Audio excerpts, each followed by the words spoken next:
Politique avec un gros plan ce soir sur une circonscription qui illustre la division de la droite et la résistance de l'UDF face à l'UMP.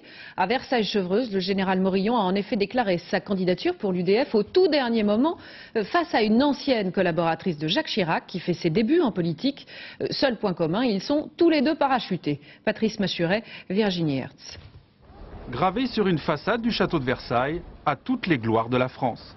L'inscription a peut-être motivé le général en retraite Philippe Morillon.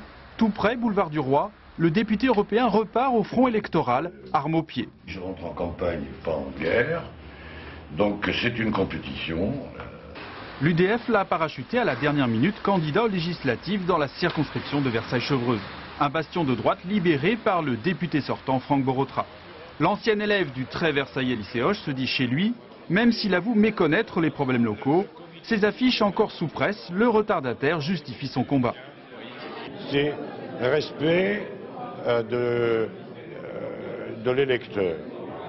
Pouvoir continuer de lui laisser son choix, pas lui imposer une candidature unique, là où il n'y a pas de menace, qu'à la faveur d'une concurrence, on fasse passer ceux qui ne partagent pas nos idées. Face à lui, 4 adversaires de droite, dont Valérie Pécresse, la candidate investie par l'Union pour la majorité présidentielle. De 30 ans, sa cadette, ex-conseillère à l'Elysée, cette autre parachutée est soutenue par les barons locaux. Avec eux, la Parisienne arpente la circonscription.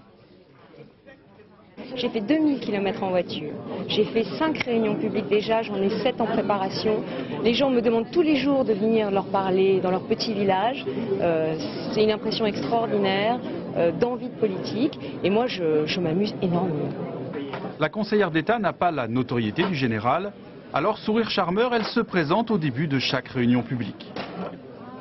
Pendant 10 ans, j'ai été juge de tous les litiges qui pouvaient se produire entre l'État et l'administration. Autre femme en liste, la candidate de gauche, PRG-PS, Anne Nègre. Militante associative, avocate au barreau de Versailles, cette élue municipale revendique son implantation locale. J'ai quelque chose de tout à fait unique, je suis un ovni, je suis la seule élue de terrain qui se présente aux élections par rapport à mes 2 candidats potentiels de la droite qui sont avec leur parachute en or massif. Dans cette circonscription très à droite, la candidate chiracienne devait être élue dans un fauteuil. Le débarquement du général Morillon pour l'UDF relance la compétition.